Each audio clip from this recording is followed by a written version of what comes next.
Bom, muito bem. Rapidamente aqui, passando por aquilo que a gente viu na última aula, a gente explicou, não é, a lógica do curso aqui, que é baseado nesse livro do Lee Strobel. A gente falou sobre a questão o perigo da apostasia, um dos motivos da gente estudar a apologética, tá? Ou seja, se esse curso a gente fosse classificar, a gente colocaria como apologética, até que basicamente é a defesa de algum ponto.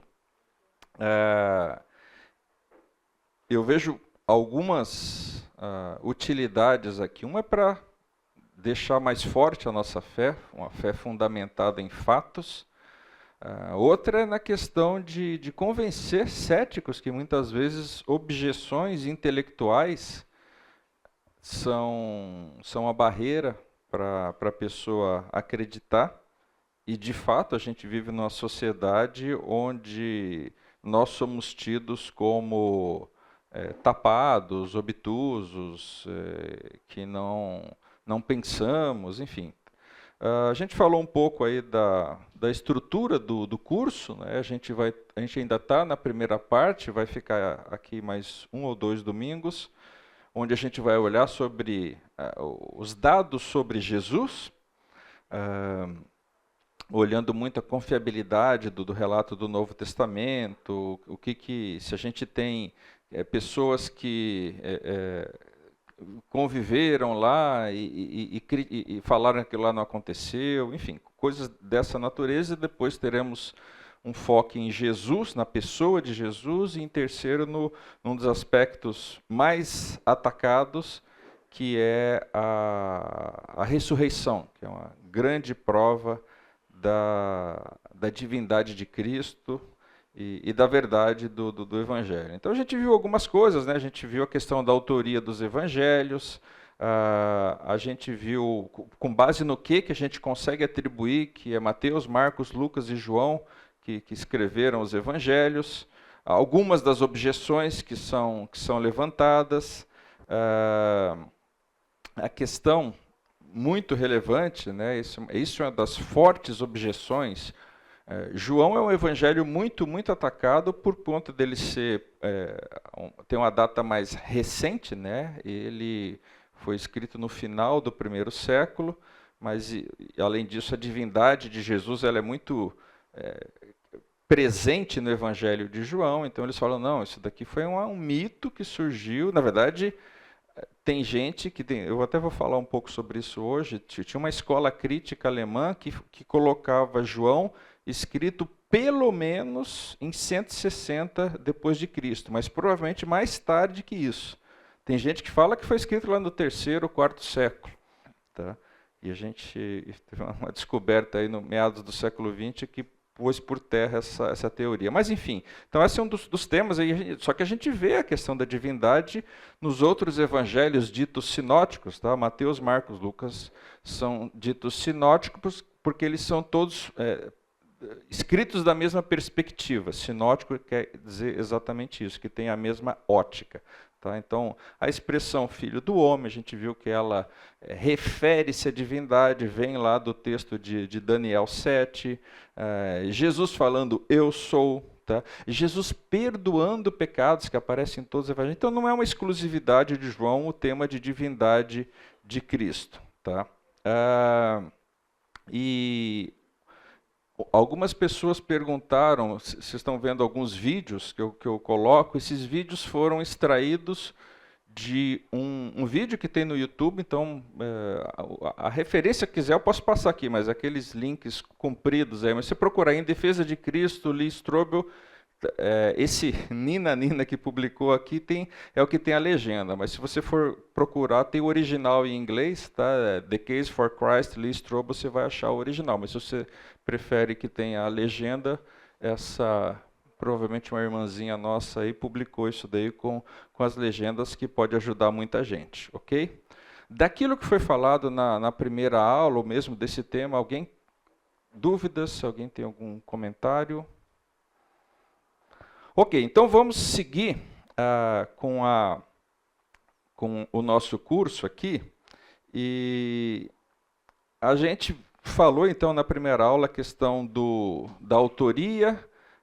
Ligada à questão da autoria tem o fato dos autores serem ou eles mesmos testemunhas oculares ou trazerem o relato, como é o caso de Marcos e de Lucas, de testemunhas oculares, ou seja, pessoas que conviveram com Jesus, mas existe um tanto de objeção, e basicamente a linha da crítica que se faz é essa daqui, ó. Teve muito tempo entre o fato e o relato, tá?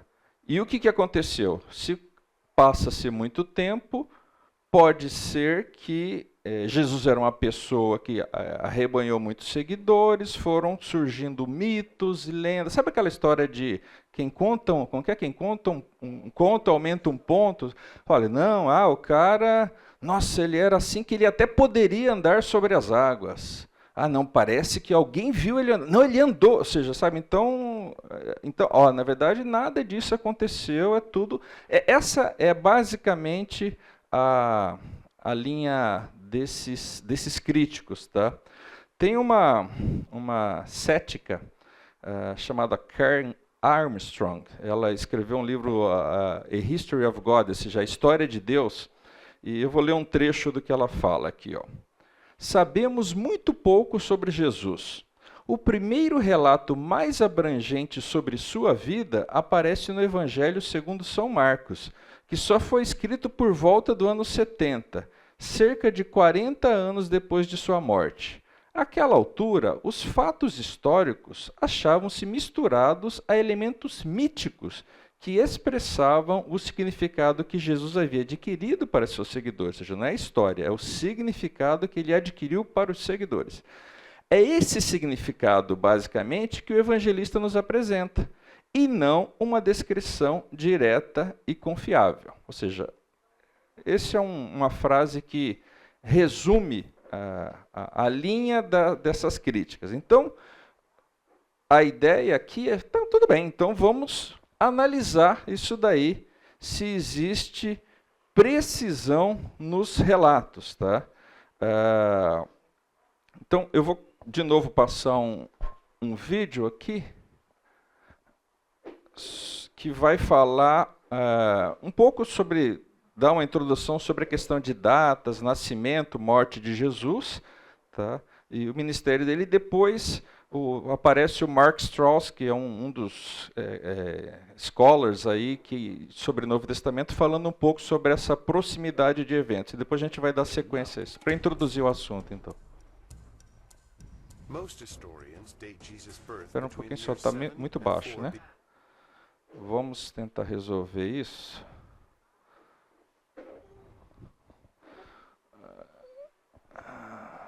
Como que a gente resolve isso? Espera um pouquinho só. Tem um negócio chamado volume. Vamos ver.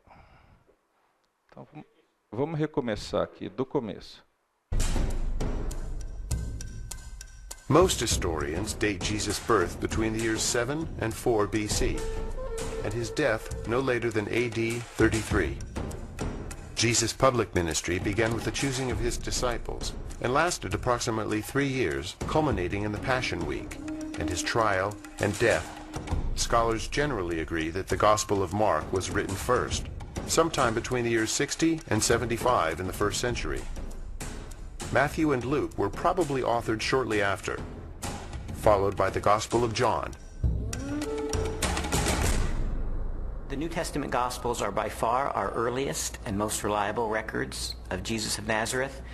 All of the New Testament Gospels were written in the 1st century. Not only are they remarkably close to the events themselves, but in fact eyewitnesses are still around. If they were passing on untruths, if they were not passing on reliable history, then we would expect eyewitnesses to say, wait a minute, this isn't what happened.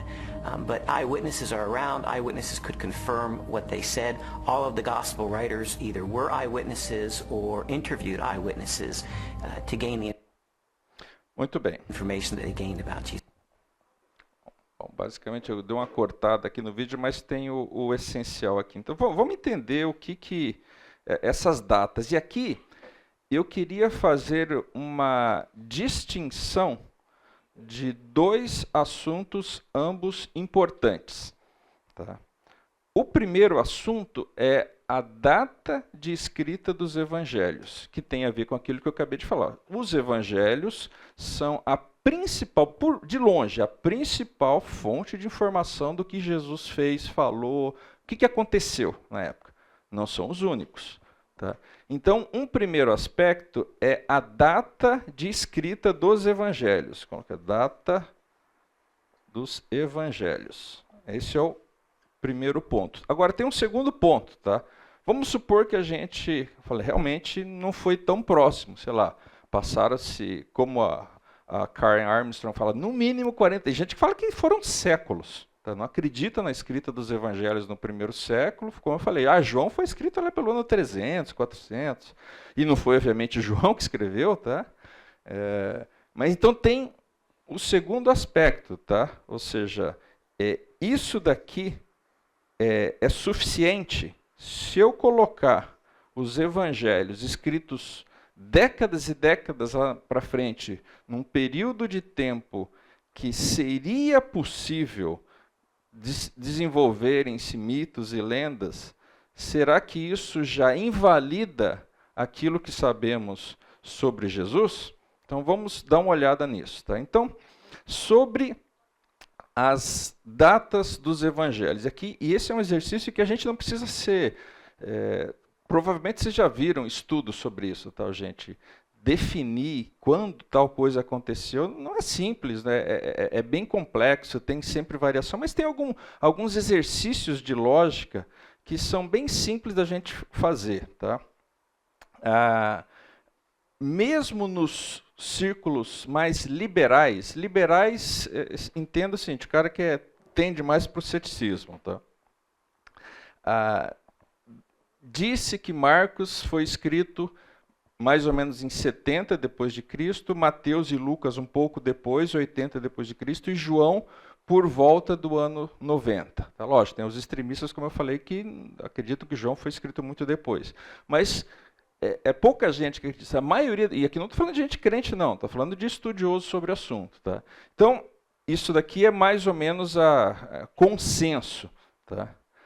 Fazer uma comparação, eu estava conversando com o Wesley aqui, né, ou seja, será que as pessoas que criticam o cristianismo, em particular os evangelhos, será que essas pessoas usam o mesmo peso para criticar outras coisas? É que todo mundo que estudou já viu falar de Alexandre o Grande, Vocês já viram alguma dúvida em aula de história sobre a existência de Alexandre o Grande?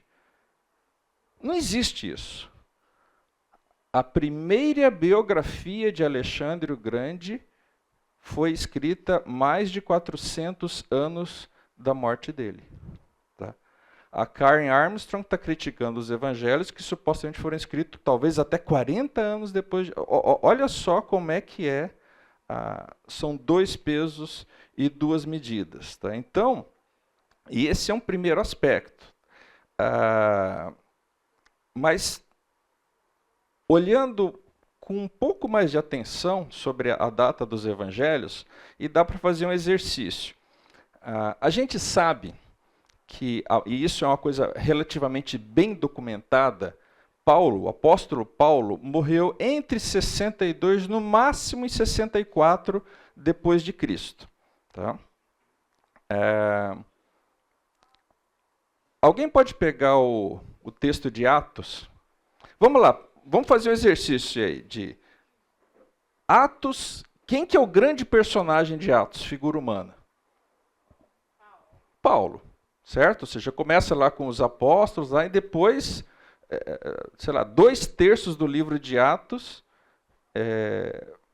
retratam lá as viagens missionárias de Paulo e tal. Vai para os últimos trechos do livro de Atos e me diga, o que aconteceu com Paulo?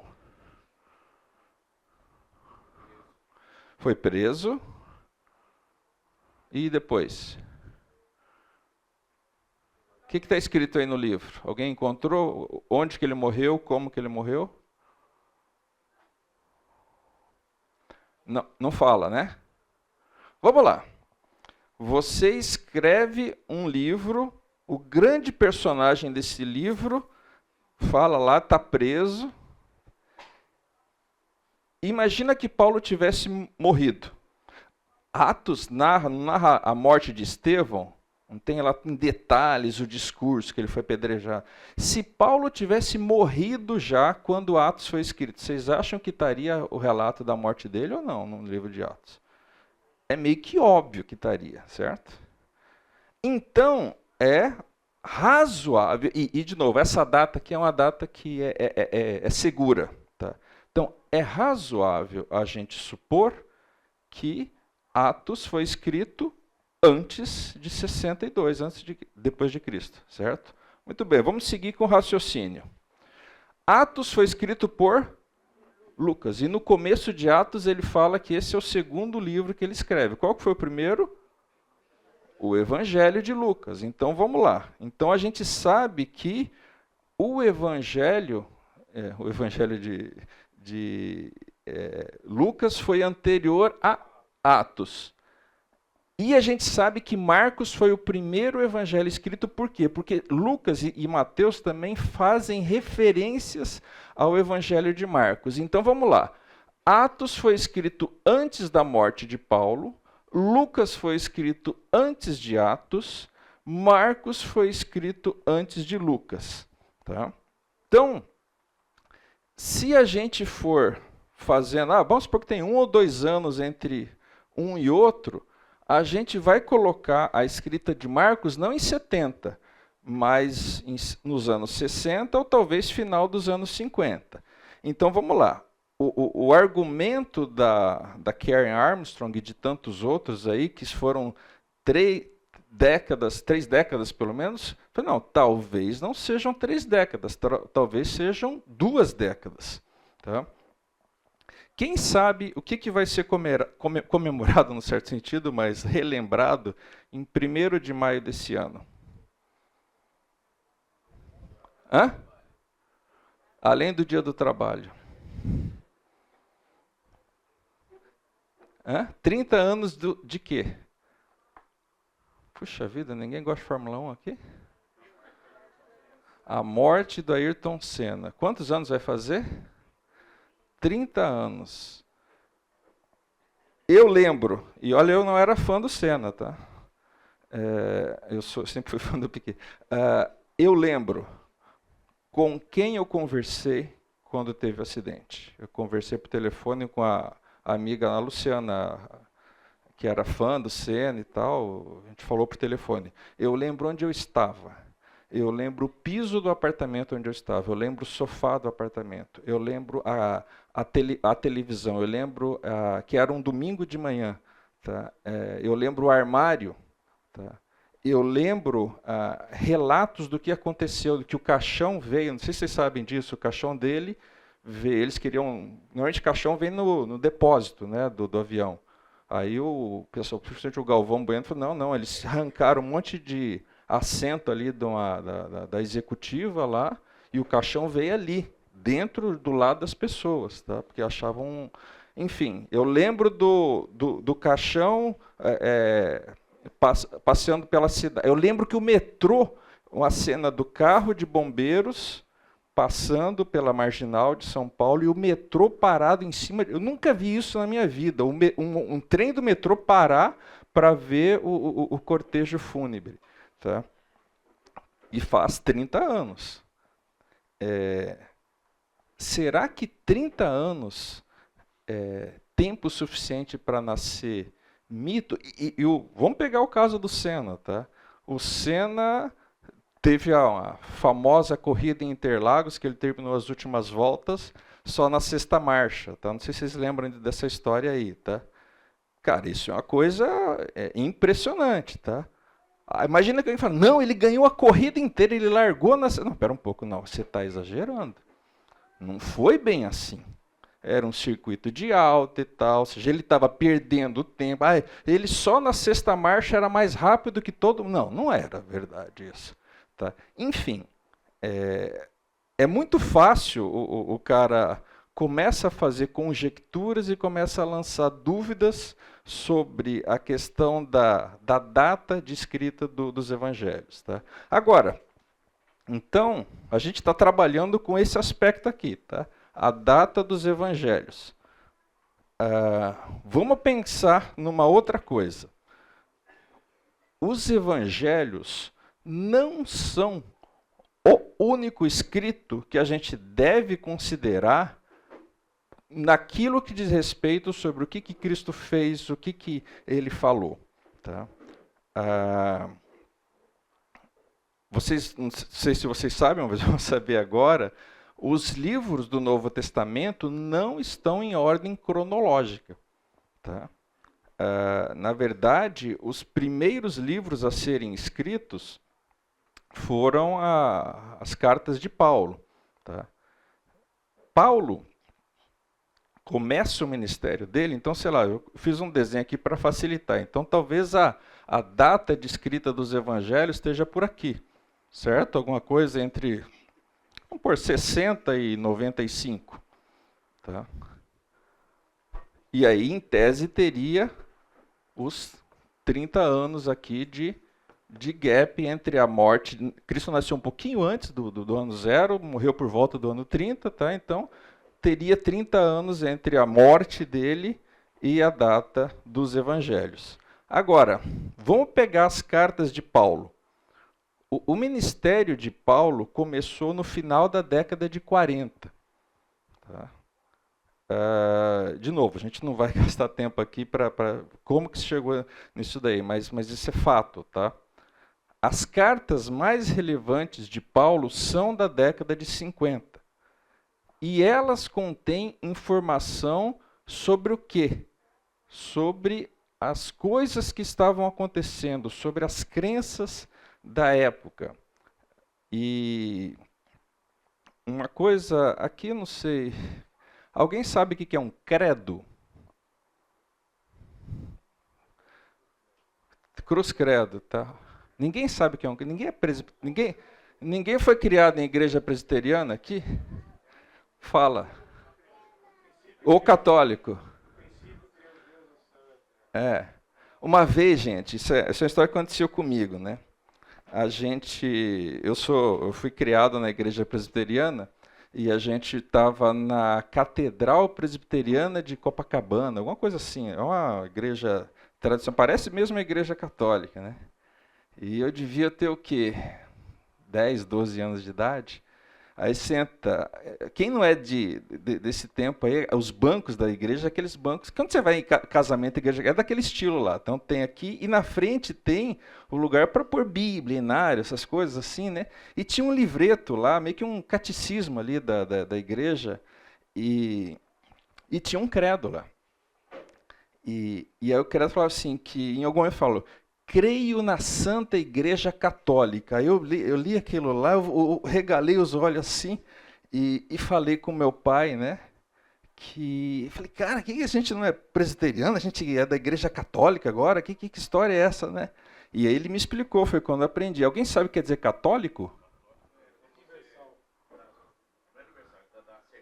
Não, católico é universal, ou seja, a palavra católica quer dizer, ele falou, olha, então nós todos aqui somos da Santa Igreja Católica.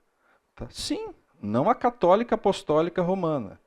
Nós somos da igreja. Não existe uma igreja. O que é a igreja? É o conjunto daqueles que acreditam em Jesus Cristo. Por isso que a gente pode dizer que a gente é da Santa Igreja Católica, a Igreja Universal.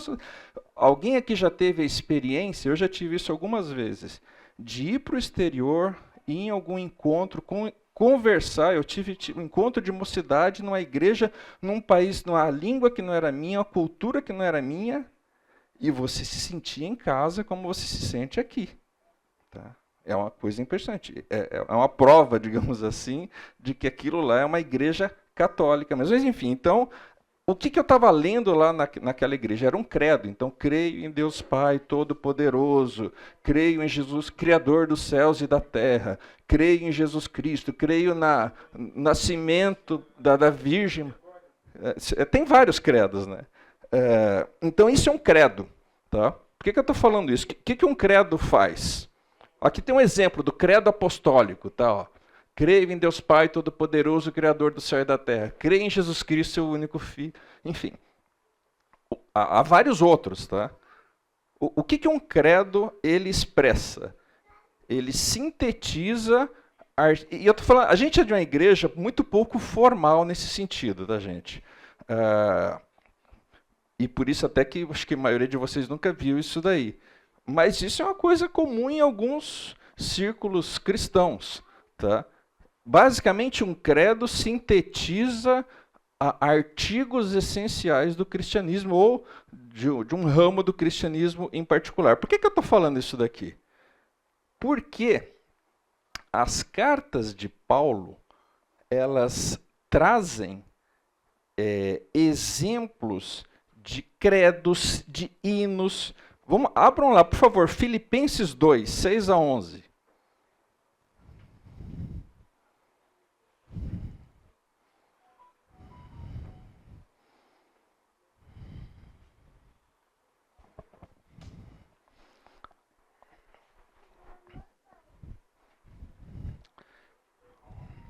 Chegaram lá em Filipenses 2, de 6 a 11?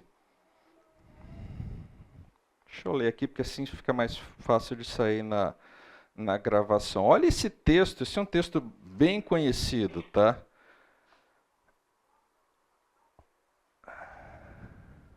Vou começar no 5, tá? Seja a atitude de vocês a mesma de Cristo Jesus. Eu não sei na Bíblia de vocês, numa Bíblia impressa, na digital é difícil de ver, mas na minha está até escrito de uma maneira diferente a indentação, tá? A partir do versículo 6. Que, embora sendo Deus, não considerou que o ser igual a Deus era algo a que devia pegar-se, mas esvaziou-se a si mesmo, vindo a ser servo, tornando-se semelhante aos homens, e sendo encontrado em forma humana, humilhou-se a si mesmo e foi obediente até a morte e morte de cruz. Por isso Deus o exaltou à mais alta posição e lhe deu um nome que está acima de todo nome, para que ao nome de Jesus se dobre todo o joelho nos céus e na terra e debaixo da terra, e toda língua confesse que Jesus Cristo é o Senhor, para a glória de Deus Pai. Esse trecho aqui é ou um credo ou um hino, mas ele está escrito de uma forma, ou seja, ele está escrevendo a carta dele e ele pega um trecho lá que cabia na carta dele e fala, olha, o que significa isso? Significa que na época em que foi escrito isso daqui, ou tinha um credo, ou tinha um corinho, ou tinha alguma coisa com essa letra aqui. Outro trecho disso daqui. Na digital também? Legal, bacana. Colossenses 1, 15 a 20, que fala lá que ele é a imagem do Deus invisível. Eu estou muito preocupado com o tempo, vou pular a leitura disso, mas vamos lá, 1 Coríntios 15, isso daqui é bom, eu na minha Bíblia está até grifado isso daqui, tá? 1 Coríntios 15, de 3 a 7. Estou lendo aqui, tá? Pois o que primeiramente lhes transmiti foi o que recebi, que Cristo morreu pelos nossos pecados, segundo as Escrituras. Foi sepultado e ressuscitou no terceiro dia, segundo as Escrituras. E apareceu a Pedro e depois aos 12. Depois disso apareceu a mais de 500 irmãos de uma só vez, a maioria dos quais ainda vive, embora alguns já tenham adormecido. Depois apareceu a Tiago e então a todos os apóstolos. Depois destes apareceu também a mim como um que nasceu fora de tempo. Mas até o 7, o 8 já é o próprio Paulo. 1 Coríntios 15, de 3 a 7, é um credo, provavelmente é algo que a igreja recitava lá. E o que Paulo está falando aqui? Que quando ele teve entre os apóstolos lá, ele recebeu isso daqui. Agora vamos fazer um pequeno exercício. Se a crucificação aconteceu por volta do ano 30, a conversão de Paulo se deu uns 2 anos depois da crucificação, 32. Tá? Lembra, ele foi para Damasco, encontrou os cristãos e tal. Passa um tempo, aí ele vai para Jerusalém encontrar os apóstolos, aproximadamente 35 depois de Cristo. Em algum momento desse período, 35, 36, o que ele fala nesse texto aqui? Eu transmiti a vocês em Corinto aquilo que eu recebi dos apóstolos. Em algum momento desse período, Paulo recebeu esse trechinho aqui. Cristo morreu, segundo as Escrituras, ressuscitou, segundo as Escrituras, encontrou diversas pessoas. Ou seja, isso era um credo, era um corinho, era alguma coisa que eles... uma letra de um corinho. Então, o que está querendo dizer isso daqui? Que por volta do ano... Vamos chutar no máximo aqui, 40 DC, já circulava uma letra, vamos pensar que é uma letra de corinho lá. O que fala nesse trecho de 1 Coríntios? Fala da morte de Jesus, fala da ressurreição de Jesus. Tá? Por que eu estou falando isso? Mesmo que você... não, os evangelhos foram escritos 30, 40 anos. Já falamos que não é tanto tempo assim para desenvolver mito. Tá? Isso daqui é uma prova histórica de que poucos anos, talvez menos de uma década, já existia material escrito que falava, por exemplo, da morte e da ressurreição de Jesus. Tá? Da divindade de Jesus. Então, como que você... fecha os olhos para uma evidência dessa e fala, não, ressurreição de Jesus é mito, é lenda. Eu trabalhei numa empresa indiana e para o pessoal lá, os hindus, Jesus não morreu na cruz e passou os últimos dias dele. O cara até falou o nome da cidade lá. Se for procurar na internet, você vai encontrar. Tem até uma casa onde supostamente Jesus viveu os últimos dias dele. Tá? Na Índia. Enfim, é o que eles acreditam. Tá? Então, gente, só para concluir esse tema aqui, você pode ser cético com relação a um monte de coisas, você pode não acreditar em nada disso, você pode achar que os cristãos gostam de acreditar em história da carochinha. Tá? Mas um fato histórico comprovado é o seguinte: os cristãos do primeiro século, pouquíssimo tempo depois dos eventos, tá, acreditavam nisso. Era tudo doido, tem gente que fala hipótese de hipnotismo. Não, beleza, tudo bem, o cara era um mago assim, mas não tem como negar isso daqui. A gente está falando de história. Ninguém está falando que você precisa acreditar que Jesus é o Salvador. Nada disso. Isso é história. Tá? O povo de Jerusalém, onde as coisas aconteceram, centenas e depois milhares de pessoas acreditavam nisso daqui. Ok? Dúvidas, perguntas, comentários? Tranquilo? Está tranquilo assim? Muito bom. Professor, desculpa se você seu nome. Marcelo. Eu assisti o filme, né? Em Defesa de Cristo. Eu achei interessante que ele fala que o Alcorão, eu não fui a fundo ali, né? Mas o Alcorão foi escrito 600 anos depois de Cristo. A Maomé viveu final dos anos 500, começo dos anos 600, tá? Mas Maomé, está até falando com Wesley sobre isso, a gente vai falar sobre isso não agora, acho que talvez na próxima aula, né? Mas acho que você vai falar da data, né?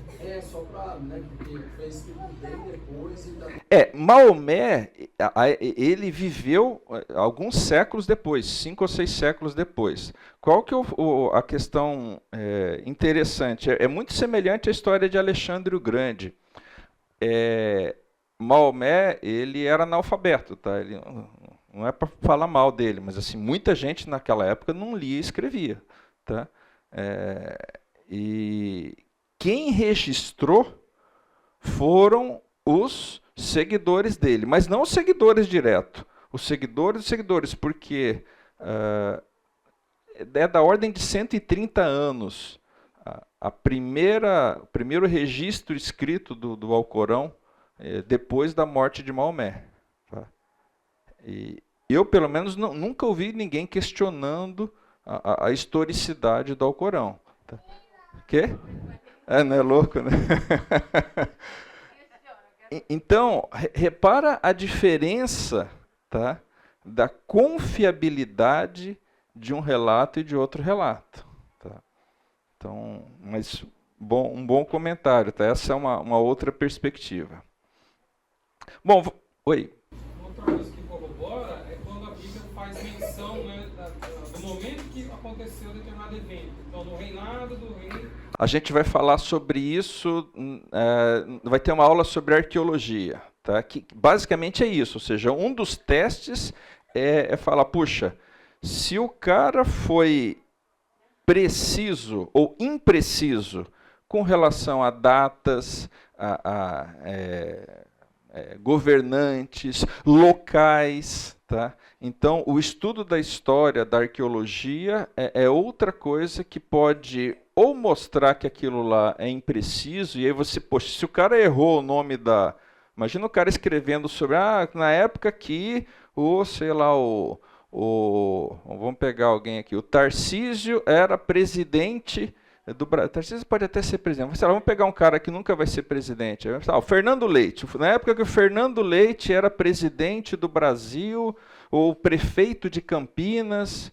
Eu falei, cara, nunca foi prefeito de Campinas? O que esse cara está falando? Ou então, sei lá, na época que o Toninho foi prefeito de Campinas, o Ayrton Senna morreu. Eu falei, não, pera um pouco, o Toninho morreu em 2011, não é isso? 2001. Enfim, foi na época foi no dia do atentado lá, do 11 de setembro. E o Senna morreu em 94, né? Ou seja, espera um pouco.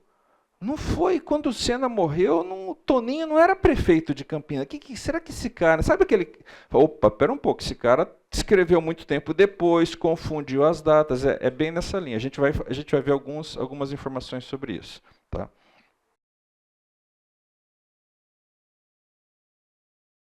Só um esclarecimento aqui. Acho que eu comentei... Acho que no slide estava escrito também que o credo lá que está expresso em 1 Coríntios era o mais relevante. Ele não é o mais relevante do ponto de vista do conteúdo em si, mas eu estou falando da data, tá? Por conta daquilo que eu expliquei, ele é historicamente o texto mais próximo da morte de Jesus, onde se afirma uma verdade, se conta sobre fatos que aconteceram naquela época. Tá? Ou seja, então a relevância dele é da perspectiva da datação de quando, não o 1 Coríntios foi escrito, mas quando Paulo recebeu aquele trecho. Ok? Bom, vamos dando sequência aqui, a gente ainda está aqui na primeira parte, então a gente já olhou sobre a autoria, sobre as datas, ou seja, se deu tempo de criar mitos, mas e isso acho que na primeira aula a gente estava falando sobre a questão das testemunhas, não é? Quem estava aqui, eu comentei sobre um processo trabalhista onde eu era réu, e a pessoa que me salvou assim foi uma testemunha ocular que falou para o juiz que as alegações lá da pessoa que estava me processando não procediam. Basicamente é isso, né? Mas uma coisa interessante, a advogada que estava comigo era muito sagaz. Quem já foi em audiência sabe, antes de você entrar na audiência, você fica ali, né, junto com todo mundo na antessala, e ela viu o cara que estava acusando e alguém que estava junto com ele, e ela se informou ali e descobriu que a pessoa que a outra parte estava trazendo como testemunha era parente da pessoa que me processava, né? E foi uma das primeiras coisas que ela falou para o juiz, né? Quando começou lá a parte desses testemunhos, falou, olha, é meritíssimo, a testemunha aqui é parente dele. Aí o juiz virou para o cara e falou, o que você é? Eu sou primo? Coisa assim. Falei, sinto muito, mas o senhor está dispensado. Por quê? Porque existe uma série de critérios para qualificar ou desqualificar uma testemunha. Vários critérios. Tá? Capacidade de dizer a verdade, a intenção de dizer a verdade, entendeu? Se a pessoa é maluca, entendeu? Enfim. Então é isso que a gente vai ver agora, tá? Ou seja, será que a gente, fazendo uma investigação mais... que a gente já viu, que os evangelhos trazem o relato de testemunhas oculares, que foi próximo aqui, mas vamos ver outras coisas que eventualmente podem desqualificar o relato dos evangelhos. Então, alguns testes que a gente vai fazer aqui, tá? O primeiro deles é o teste da intenção. Vamos lá. Será que quem escreveu os evangelhos estava interessado em preservar a exatidão histórica, registrar com precisão o que de fato aconteceu? Tá? Então vamos ver aqui. E até aqui esse vídeo ele vai ler. Abra sua Bíblia em Lucas, capítulo 1. Vamos ver o comecinho de... Perdão, Lucas não.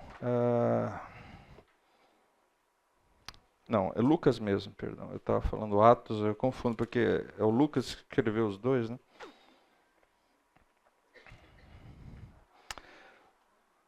Ó, vamos ler aqui.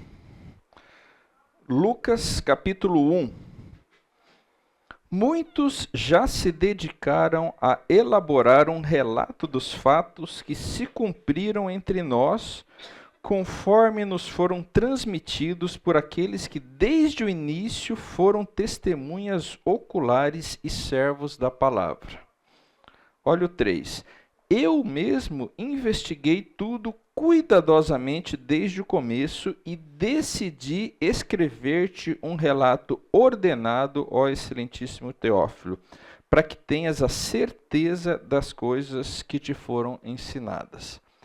Vamos ver o que os catedráticos falam sobre isso. Many have undertaken to draw up an account of the things that have been fulfilled among us, just as they were handed down to us by those who from the first were eyewitnesses. Ela basicamente está lendo o texto em inglês lá de Luke Lucas. chapter 1, verses 1 and 2. Luke's gospel begins with a prologue. It's actually one of the finest Greek sections in the whole New Testament. Luke was clearly a literary artist. But in that prologue, he points out that he has carefully investigated the material that he presents in the Gospels, that he's checked with eyewitness accounts, those who are actually present. If you read that prologue and you see this is the work of a historian, this was someone who has done his research. Therefore, since I myself have carefully investigated everything from the beginning, it seemed good also to me to write an orderly account for you. Luke chapter 1, verses 3 and 4. Muito bem, ou seja, no caso de Lucas, tá, a resposta, será que os autores estavam interessados em preservar a exatidão histórica? É óbvio que sim, está escrito textualmente, mas só de Lucas? Olha, em Lucas está explícito isso daí. Agora, compara Lucas com Mateus e Marcos, tanto que a gente chama eles de sinóticos, ou seja, eles são muito parecidos no estilo, certo? Então, é razoável a gente supor que tanto Mateus quanto Marcos também tinham a mesma intenção. É o mesmo estilo de escrita. Tá? João, vamos lá ler João 20, 31. O que João fala a respeito?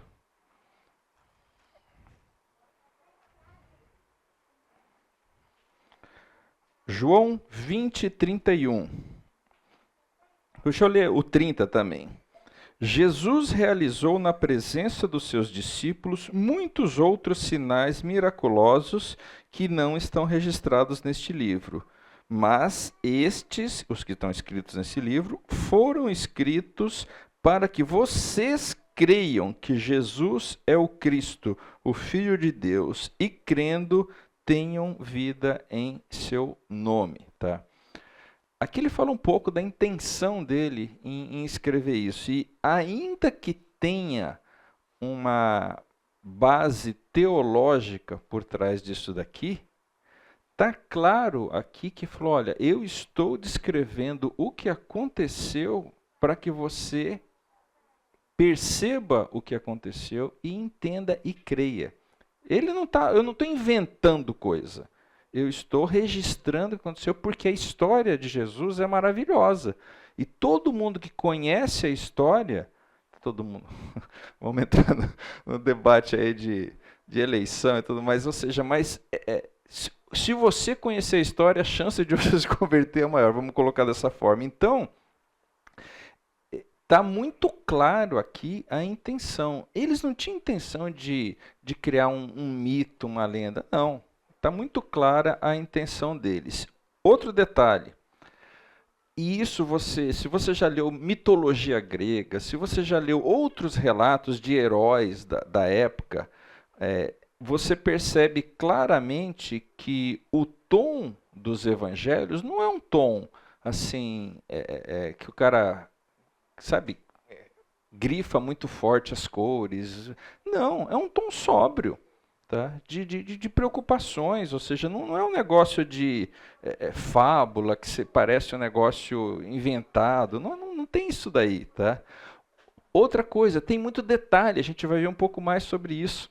Tá? Se alguém fosse falar de lenda, de mito, o cara não se pegar no ano em que fulano era imperador e que tal cara era o sumo sacerdote e o cara foi no poço que está na entrada. Tá? Quem vai fazer uma lenda, uma parábola? Não pega esses detalhes. Né?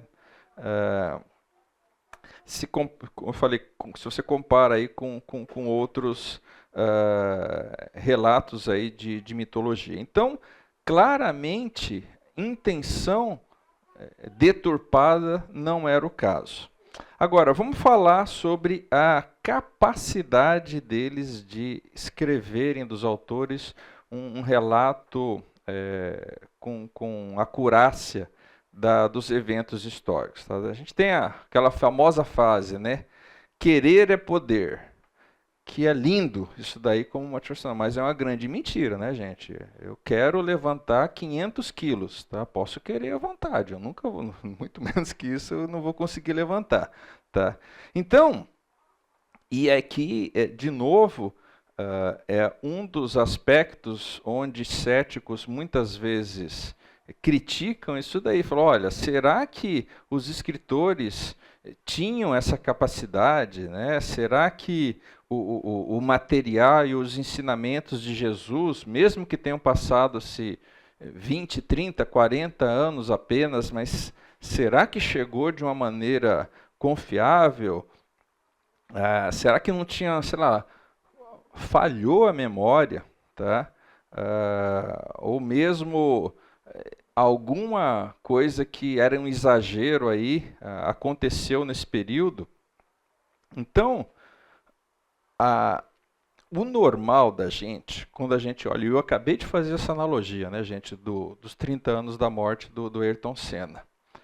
Agora, para a gente ser razoável, uma coisa são 30 anos na nossa cultura, na nossa sociedade, pensando em termos de transmissão de uma informação, de uma história. Outra coisa são 30 anos naquela sociedade, que era extremamente diferente da nossa sociedade. Então, esse vídeo aqui dá algumas pinceladas, e a gente já vai entender um pouco mais sobre como que era o contexto daquela época, tá? Como é que era a transmissão de informação naquela época. As I scrutinized the gospel accounts even further, I realized that it was important to find out not just whether or not the information was rooted in Esse é o direct and Strobel, indirect tá? eyewitness O autor do testimony, livro. but I needed to know, was this information reliably preserved during the time period before it was finally written down? We have to put ourselves into the ancient world without modern media, without even a print-based culture in which the only and the standard way of preserving information was through oral tradition, most of which was memorized. Young rabbis were often forbidden to comment on a passage of Scripture until they had memorized it perfectly. In fact, it was not uncommon for rabbis of Jesus' time to commit the entire Torah to memory. Se vocês pegaram, ou seja, ele está falando que tinha gente, não é que tinha gente, tinha muita gente na época de Jesus que era capaz de decorar, o que é a Torá? São os 5 primeiros. Alguém aqui já alguma vez decorou algo? Olha, na minha Bíblia tem 170 páginas de letra que não é nada grande. Alguém aqui consegue decorar 20 páginas que seja? 20 versículos já é uma dificuldade. Eu lembro uma vez na escola, a gente tinha, eu não lembro mais que lei, mas é a lei que fala do hino, da bandeira e do brasão. Tem uma lei sobre isso, tá, né? Naquela época eu aprendi, por exemplo, que coisa que a gente vê aí, que é proibido por lei, você usar a bandeira como vestimento. Você sabia, sabe que você pega a bandeira e se enrola nela, isso é proibido por lei, tá? Mas enfim, eu quase decorei a lei. Mas, sei lá, talvez tenha 2 páginas. Assim. Então, gente, é muito diferente a nossa sociedade daquela. Por quê? Porque a gente não precisa. Outro dia eu fui fazer um cadastro, e aí o cara falou, nome, CPF, endereço, telefone da residência. Eu falei, cara, quantas vezes você tem que decorar? Você não decora mais telefone, você aperta um botão, ele disca para você. Antigamente sabia, meu pai sabia a placa de carro. Eu lembro uma vez que a gente estava entrando na cidade, estava lá, aquilo lá é o carro do teu tio. Eu falei, como você sabe? A placa é dele. Eu falei, como é possível? Você decorou a placa do carro do irmão dele. A gente não decora mais essas coisas. Então a sociedade daquela época era muito diferente da nossa sociedade. Tá? Então, quando a gente vai falar claro que é um desafio você, durante décadas, lembrar de tudo certinho, mas vamos lá. O que aquela sociedade tinha de mecanismos para não permitir que você perdesse informação? Porque, de novo, não era fácil registrar como é nos dias atuais. Tá? Outro detalhe interessante, muito do conteúdo do Novo Testamento vinha... E por que vocês acham que Jesus falava tanta parábola? Porque é mais fácil de lembrar. Quer ver outra coisa? Letra de música. Eu sou famoso lá em casa por, de vez em quando, lembrar umas músicas antigas e começar a cantarolar. Coisas que, às vezes, há anos e anos e anos, você não ouviu aquela música, mas Você lembra da letra. A gente lembra. Quantas músicas a gente não sabe decora aqui? Bota todas essas músicas no papel, quanto texto, ou seja, tem poesia mesmo. Minha terra tem palmeiras onde canta o sabiá. As aves que aqui gorjeiam não gorjeiam como lá. Não permita, Deus, que eu morra sem que eu volte para lá, sem que eu volte. Faz 30 anos que eu ouvi essa poesia, eu lembro ainda dela. Tá? Então existem mecanismos. Tá? Por que tinha os credos? Por que tinha? Por causa disso, porque ajuda você a decorar os pontos principais de uma informação. Tá? Então não é, vou comparar isso com o que, sei lá, o que o Fernando Leite pregou 3 domingos atrás. Cara, a gente não vai lembrar. Não vai lembrar. Marcelo, eu acho que no caso da cultura hebraica, eles tinham uma tendência que facilitava isso, porque era uma cultura baseada única e exclusivamente em palavras. Eles não podiam fazer imagem. Não podia fazer imagem, sim. Então a informação visual era muito limitada. Então tinha que era a palavra. Sim, exato. Então, gente, quando a gente coloca isso, e os céticos são muito bons em colocar, ele começa a lançar, pô, mas será que você não lembra o que o teu pastor falou 2, 3 domingos atrás? Você acha que os caras preservaram durante... Cara, não é uma boa analogia. Não é sim, é até um pouco de má fé. Então, vamos lá, tem que colocar os pingos nos is, tem que considerar a cultura da época, tem que considerar a forma poética que eles usavam, tem que considerar uma série de outras coisas, tá? Aí o cara fala, tá, mas eu duvido, você nunca brincou de telefone... Todo mundo aqui já brincou de telefone sem fio? Tá. E realmente é impressionante, né? Mas, de novo, tá? Será que essa é uma boa analogia para aquilo que acontece? Olha lá o que o J.P. Moreland I've fala. sometimes heard people say, look, I've been in a situation where I whisper something to someone, they whisper it to someone else, and it goes through 10 or 11 people, and by the time the last person tells what was said, it's totally different from what I told the first person. And we can't trust the Gospels for the same reason, because it was transmitted over a long period of time. That illustration is really a bad analogy, and you have to understand that the first century apostles who passed on information about Jesus were deeply concerned to get this information correct, because they saw it as sacred holy tradition. It wasn't about what Joe was eating for dinner last Wednesday night. In our day of instant media and everything has to be on film or tape recorded, we are more skeptical of oral tradition, but we don't really understand the nature of oral tradition. Oral tradition is a community event. A story is passed down by individuals within that community. Well, if they get it wrong, you've got an entire community that's going to correct them. So it is self-correcting all the way. These stories were passed on reliably because they were passed on by the community of disciples. In fact, we now have scholarly studies that have been done of oral cultures, and we know that through several generations, oral tradition can be preserved and passed on without changing a thing. Tá vendo? Ou seja, você nunca brincou de telefone sem fio? Cara, não era telefone sem fio. No telefone sem fio a ideia é justamente essa. Você não repete, é um cochicho, é um negócio que ninguém está... Agora, não, pega um credo desse, assim, decora um credo desse e passa para outra pessoa que também decorou o credo, que passa para o filho dele que também decorou. Outro dia a gente, por conta de tradição, né, o Luca, meu filho, eu falei, cara, você sabe a oração do... Cara, eu sei a oração do Pai Nosso, decor desde, sei lá, 3 anos de idade, tá? Outra cultura, outro tipo de igreja que ele não sabia. Eu falei, cara, vamos decorar a oração do Pai Nosso, entendeu?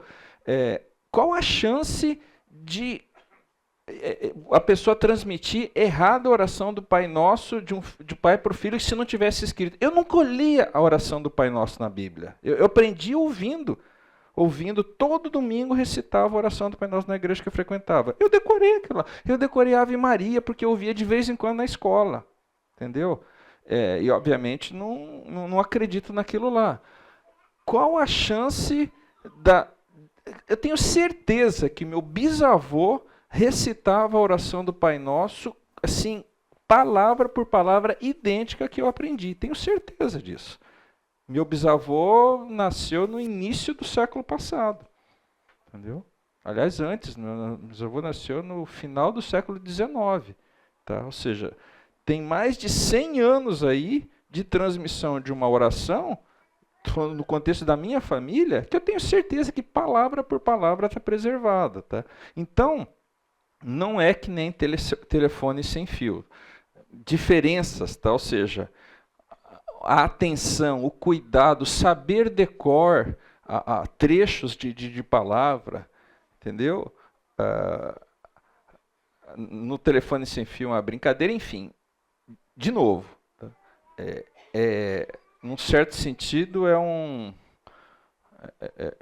abusar da inteligência das pessoas, você fazer alguns tipos de analogia, sugerindo que é impossível você preservar uma tradição por algumas décadas até que alguém botou no papel. Tá? Então, por isso que ele fala, ou seja, tá, esse cara aqui ele errou alguma coisa. Cara, alguém fala, cara, não foi não era o Toninho que era prefeito quando o Ayrton Senna morreu. Era, sei lá quem que era, o Magalhães Teixeira, sei lá quem que era, tá? Cara, você confunde, é verdade, tá? Ou seja... Não, porque a comparação do telefone sem fio é uma história que você cria e repassa. E essas pessoas viveram, tá muito mais próximo da história que você falou do Ayrton Senna. Mas imagina que foi passar para o filho, tá? O cara que não viveu mais, mas o tio viveu, entendeu? E aí a hora que foi, cara, aqui você errou essa palavra, tá vendo? Não é uma boa analogia, tá? E de novo, por que o cara faz isso? Tá? O cara faz isso para minar a nossa fé, tá? Outro teste do caráter, ou seja, será que, semelhante àquele da intenção, será que eles tinham caráter? Não, o cara era um bando de picareta que queria contar uma mentira. Tá? Olha aqui que o Craig Blomberg ele apareceu aqui, não sei se vocês leram lá, na verdade ele que fez o livro que eu comentei na aula passada. Olha o que ele escreve aqui, olha. Simplesmente não existem provas de que aqueles homens não fossem pessoas de muito caráter. Observamos como narram as palavras e ações do homem que exigiu deles um nível de integridade tão severo quanto de qualquer outra religião que se tem notícia. Aqueles homens estavam está falando dos apóstolos, os autores dos evangelhos, né? Eles estavam tão determinados a viver sua fé que 10 deles, do grupo de 11 apóstolos, tiveram mortes terríveis, o que demonstra sua grandeza de caráter. Em termos de honestidade, verdade, virtude, moralidade, essas pessoas tinham uma bagagem de dar inveja. Ou seja, não é razoável você tentar descaracterizar as testemunhas com base no suposto mau caratismo deles. Tá? Agora, um ponto aqui onde os céticos batem muito pesado, tá? Que é na harmonia. O fato da gente ter vários evangelhos falando sobre os mesmos eventos permite você comparar os testemunhos. Como se a gente tivesse aqui, aconteceu alguma coisa aqui no estacionamento e você chama 3 ou 4 pessoas e fala assim, olha, me relata o que você viu. Tá? Ou seja, elas deveriam relatar a mesma coisa, certo? E aí os caras falam, não, aqui, qual que é o problema? Tem muita discrepância que é irreconciliável, especialmente nos sinóticos aí que eram para ser idênticos. Tá? Então, vamos ver mais uma vez um vídeo rapidinho sobre esse tema aqui.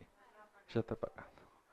Eu sempre erro. Even though I became convinced that ancient cultures could pass along oral tradition reliably over time, I still had an obvious objection to the New Testament, and that was, isn't it really filled with contradictions?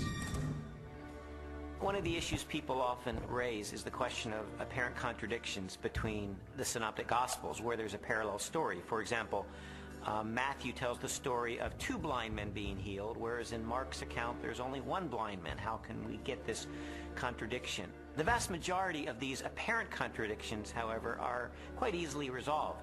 Mark describes only one of the two blind men, the one who is most prominent, obviously, or perhaps even the one who became a disciple of Jesus and became prominent in the later church. So most of these apparent contradictions are quite easily resolved.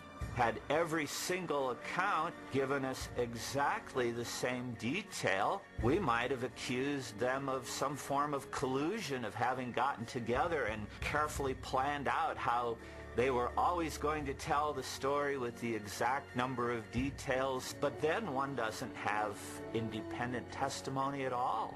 It's natural when you have multiple eyewitnesses to the same event. You're going to get different perspectives, and that's okay. You want that. What you're looking for is a core to the testimony that's the same, that's consistent, even though there may be some variation in the incidental details. If you're in a court of law and you have multiple witnesses come in and testify to the exact same thing, the first objection that's brought up is to say collusion. They got together. They orchestrated their testimony, and their credibility is shot. Aqui, não sei se você estava lendo a legenda, estava escrito errado, não é coluio, é conluio, certo? Ou seja, qual que é o ponto aqui? Tá? E quem tem experiência, e o Strobel era o caso, quando é muito igual é suspeito, tá? Porque combinou. E é fato, tá? Se vocês quiserem fazer uma experiência social, façam isso. Peguem 5 pessoas para observar um fato. Fala, o que você viu? O que você viu? Cara, um viu uma coisa, outro viu outra coisa, um viu... E tem muito disso. Eu vi, ele falou com tal pessoa, mas na verdade tinha 4 ou 5 lá e você está retratando só uma que é mais proeminente ou que te destacou mais. E aí mudou, sei lá, eu achei que o cara era careca. Não, eu achei que ele só tinha pouco cabelo, mas ele tinha cabelo. Então um vai dizer que era careca, outro vai dizer que tinha pouco cabelo, outro não vai falar nada, entendeu? Enfim. Então, esse é o ponto, tá? Ou seja, não é que tem inconsistências. Você tem coisas que são diferentes, mas como o Mark Strauss comenta, é facilmente explicável isso daí. Outra coisa, é harmônico aí com os padrões da época, a maneira como as coisas estão colocadas. Num certo sentido, pequenos detalhes que são diferentes, ao invés de apontar para que não é verdade, pelo contrário, aumenta a autenticidade dos relatos, porque eles são independentes. Olha lá o que o Simon Greenleaf, esse cara é um cara já falecido, tal, mas ele era um cátedra lá de Harvard Law School, ou seja, não é um Zé Mané, gente. Olha o que esse cara fala, tá? Ele foi um jurista americano muito relevante, tá? E ajudou a estabelecer as bases de apologética jurídica. Como ele era jurista, basicamente ele usava aquilo que ele fazia na profissão dele para ajudar a defender a fé cristã. Tá? E, de novo, era um professor lá da escola de direito de Harvard, que deve ser talvez a mais famosa nos Estados Unidos. Tá? Falou, olha, existe um volume significativo de discrepância, o que aponta para o fato de os autores não poderem ter estabelecido nenhum tipo de acordo entre si. Por outro lado, há também uma harmonia de tal magnitude que demonstra sua condição de narradores independentes de uma transação de grande importância.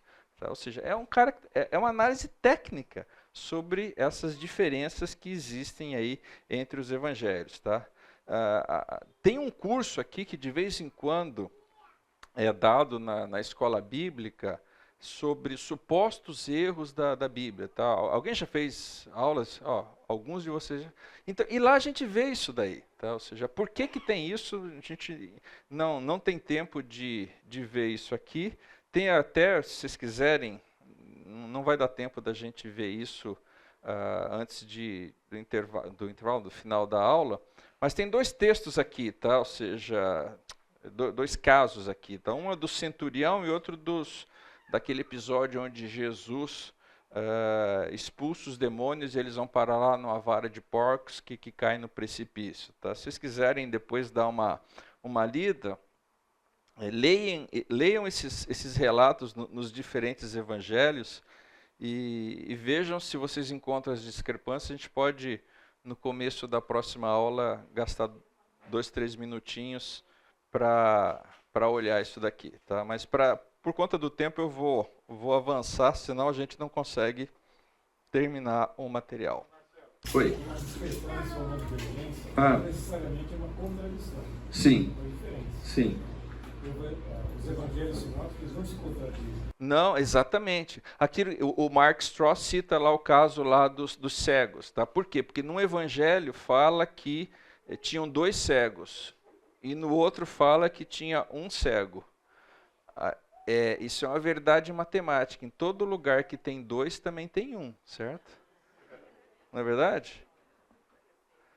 É uma questão de lógica aqui. Tá? Ou seja, ele fala, olha, por que um só não falou dos 2, falou do um? Não sei, de repente esse um era mais famoso, esse um virou discípulo, ele fala, mas tinha outros lá, entendeu? Enfim.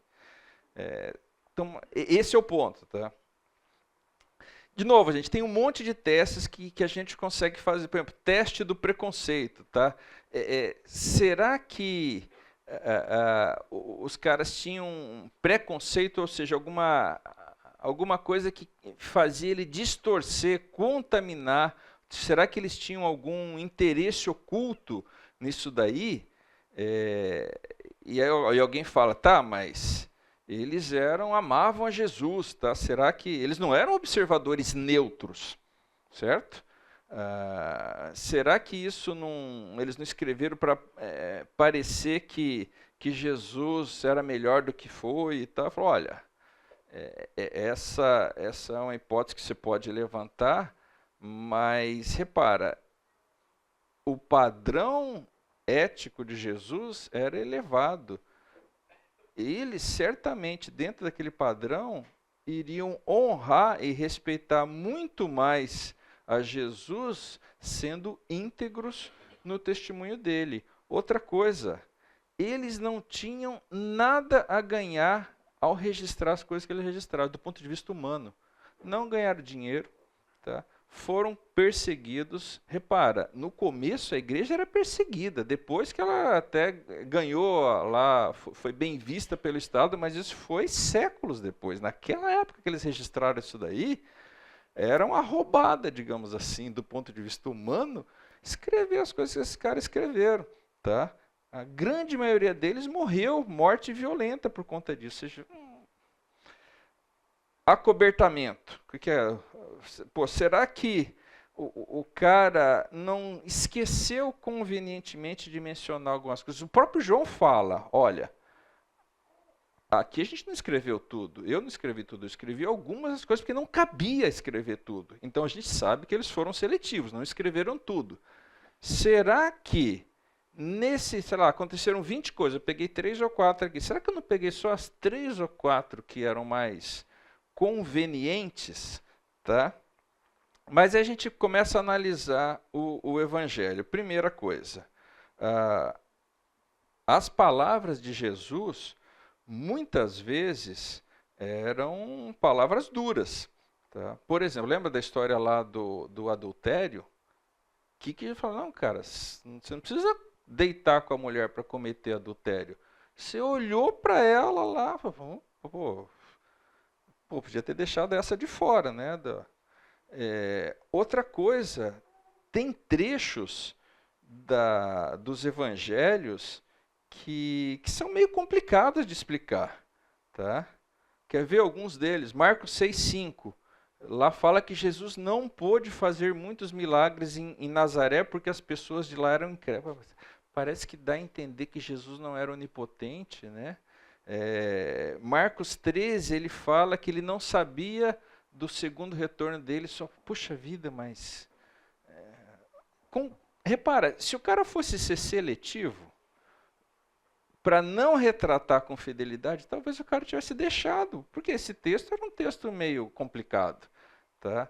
Depois a gente pode analisar até, se você vê Filipenses 2, quando Jesus se destituiu e tal, você consegue explicar. Mas, de novo, são textos que não são simples de entender. Se o cara fosse só pensar as coisas que fossem convenientes, deixasse de fora. Tá? Outra coisa, tem muita coisa nos evangelhos que é constrangedor. Marcos fala num tom, muitas vezes, não elogioso sobre Pedro. Os discípulos tinham dificuldade de entender algumas coisas. Tiago e João aparecem lá que queriam sentar à direita, outra à esquerda de Jesus. Você acha que se o cara fosse pensar só aquilo que traçasse, que descrevesse uma imagem bacana de Jesus, ele não ia botar essas coisas? Ou seja, claramente eles estavam muito mais preocupados com fidelidade do que com acobertar alguma coisa. Tá? Outra coisa, a gente chama aqui de teste da corroboração. Tá? Será que dá para a gente confirmar as informações dos evangelistas por meio de fontes independentes? Tá? Aqui é um capítulo gigante do que existe por aí. Volta e meia a gente tem cursos aqui na Escola Bíblica sobre isso, mas o que a gente vê? A gente vê fontes externas corroborando aquilo que está escrito nos evangelhos. Tá? Por exemplo, arqueologia, os historiadores, escritores, a gente vai falar na próxima aula um pouco sobre isso daí. Tá?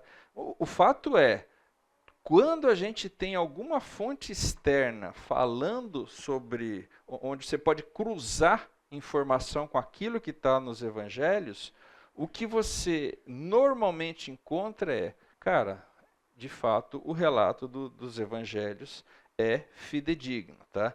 E, por fim, algo que alguém já citou aqui, a história lá do testemunho adverso. Só me dei mais 2 minutinhos, tá? Aqui, qual que é a perspectiva? Será que teria outras pessoas que estavam lá presentes daqueles fatos que poderiam desdizer, contradizer os relatos? Tá?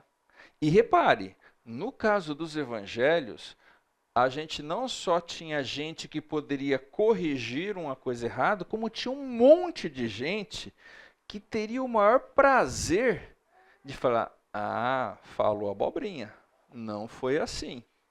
Tá? E o que você percebe não é isso. Tá? A gente vai falar um pouco sobre isso na próxima aula, mas você vê os líderes lá de Israel acusando Jesus de ser um milagreiro e não sei o quê, movido lá por Satanás e o que for, mas eles implicitamente estão confirmando que ele fez coisas espantosas. Certo? Enfim, se fosse uma farsa aquilo lá, ele não teria nascido e fincado raízes justamente em Jerusalém, onde estava cheio de gente que estava louquinho para desmascarar Jesus e os apóstolos. Tá? Terminando, o Strobel, quando entrevistou o Blomberg, ele fala assim, cara, como é que... O Blomberg é um crente, né? Ele fala, cara, como é que as suas pesquisas impactam a sua fé? A resposta do Blomberg foi, elas a fortalecem sem dúvida nenhuma. Sei pelos meus estudos que são muitos os indícios que apontam para a confiabilidade do relato evangélico. Sabe, é irônico, a Bíblia louva a fé que dispensa as provas. Lembre-se da resposta de Jesus a Tomé.